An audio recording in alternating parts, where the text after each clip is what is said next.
What came first, language or music? The chicken or the egg? Who knows? But music is an international language that transcends communication barriers.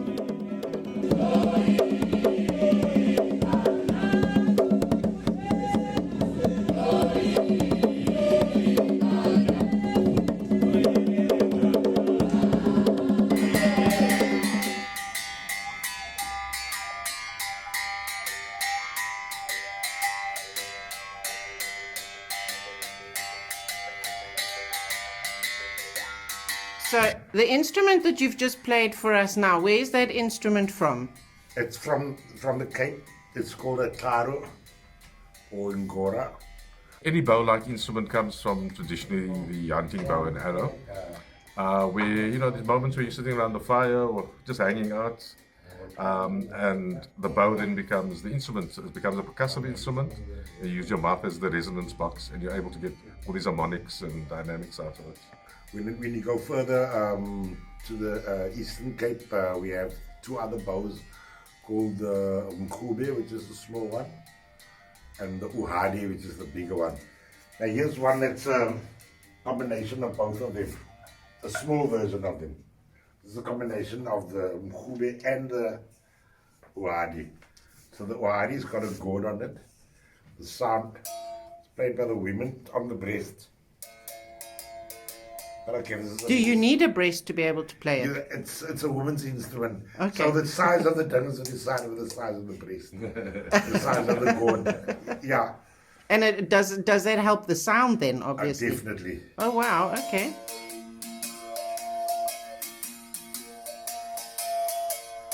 But this has got the 2-in-1.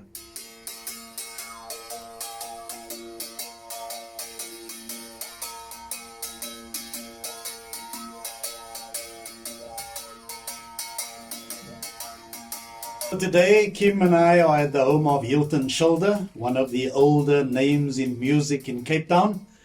We've come to talk about music, a bit of the history, a bit of where music has come from and where it's going and where it's at right now. And with Hilton, we've got Carlo Fabe, who also happens to be my oldest son. Good genes. And then good genes, of course. And then Hilton Schilder, thank you for having us. And then Jay Lady. So Jay, Hilton, Carlo, Kim and myself, we'll have a chat about music, where it's coming from, where it's going.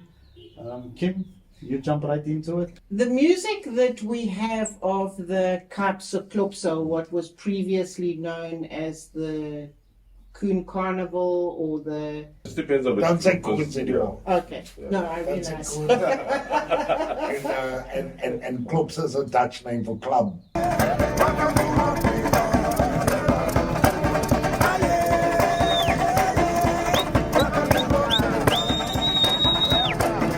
I found out that when you play Guma music or Klopse music or anywhere in the world, the simplicity and the intricacy of the rhythms, it makes people dance.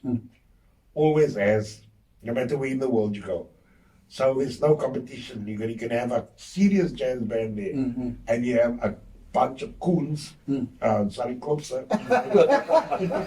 It depends on Don't say coons anymore. Okay, no. Drums and trumpets and that, believe me, they're going to be the popular ones. Sure. Because they made everybody happy, as opposed to these serious jazz guys that just made maybe 10% of the people happy.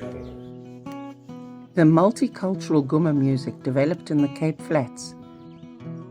It was a celebration of the liberation of slavery.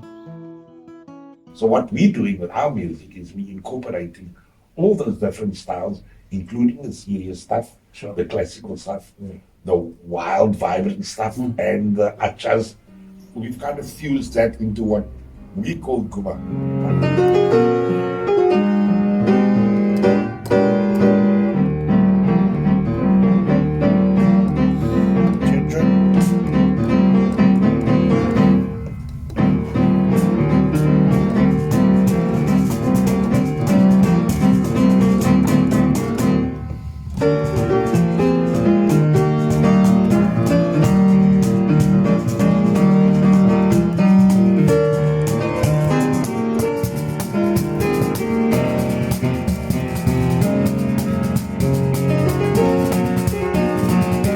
it's not only that, because it incorporates rock, it incorporates batanga, it incorporates African rhythms, even salsa, marabi. You know, they all fused into Quite a this. bit of So it's fusion quite there. universal. So we It call is, yeah. we call it Kuma. Around the world in one day. That's basically it, because it's European music. Let me just give you a South little. American. Everything, yeah. It's an interesting segue actually, because South American music is actually African. Yeah, So you talk about the rumba, it comes from the Congo. If you look at salsa, all of that comes from Africa. even the So, Cuban it's, music. so in other words, it was exported and now it's just coming back, basically.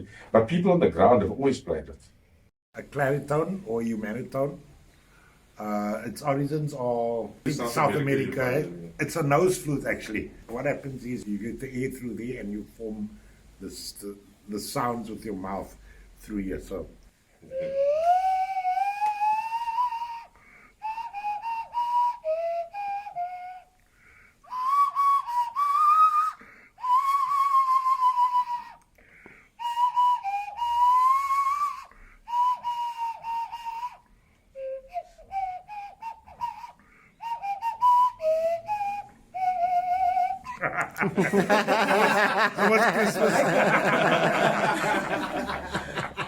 Basically, we all know the voices being the first instrument, but not all of us are singers, of course. And, and lacking that attribute means you have to pick up an instrument of some sort.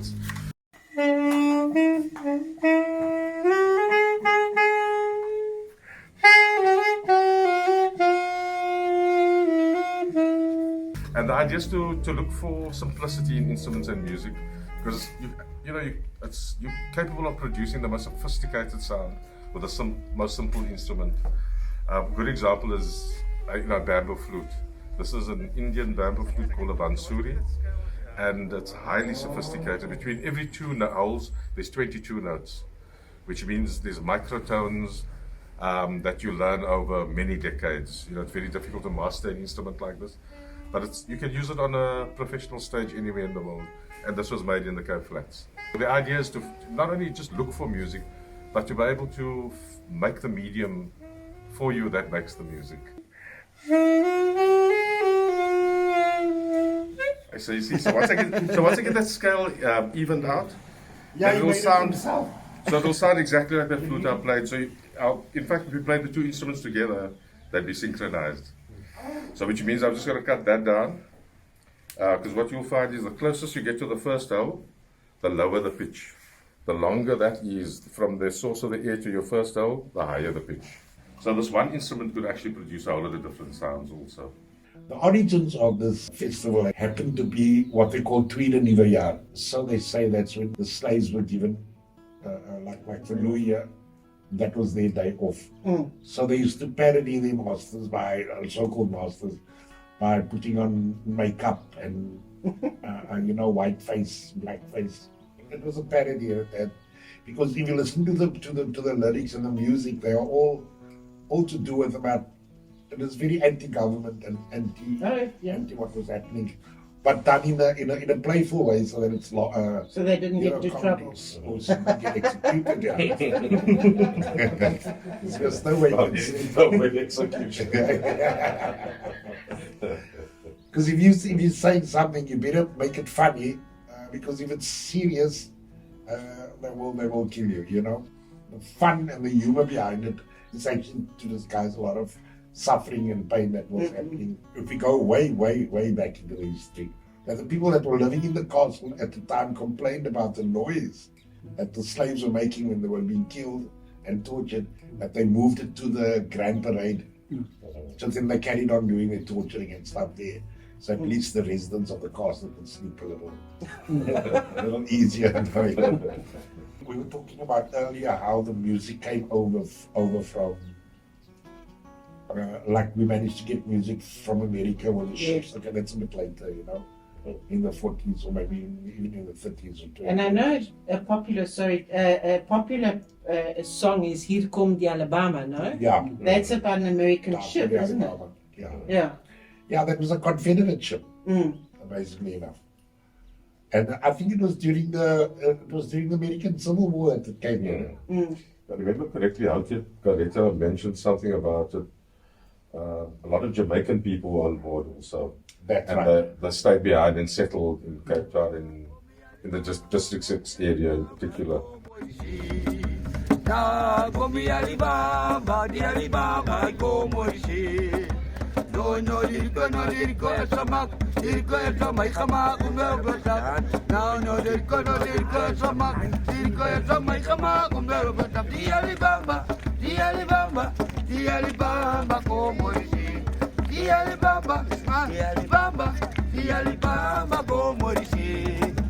The jazz in Cape Town, is that very much like the blues, or is that far more lively? Because I hear the Cape Town music as being not as melancholy, let's say. On the radio, they're still playing things like Zing and the Streams of my Heart, you know, stuff from that used to play in the 70s here. It's still being played, and people are still requesting that. So we haven't really gotten rid of that mentality of anything from America overseas is better than our local stuff. Whereas we know we've got much better stuff here. If only the people had been also made aware of it and proud of, instead of being ashamed of it. What my first moment was, or my encounter with music, is when I went to church. I was a young boy, I was like 9 years old. And I saw this guy playing the drums, and I've never seen it before. Because prior to that, I used to go with my mom to a Catholic church. So there was just singing. And the organ, it was just, you know, I've always been exposed to music at home with LPs and stuff, but never saw it live. So when I saw this guy, that just got my attention at that time, yeah.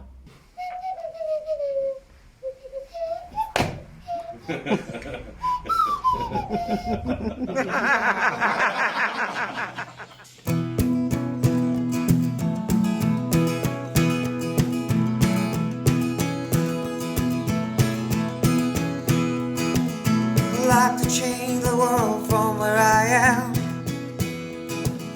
If I don't leave this place, I know I just can't. So, won't you let me know? Where to go? Where to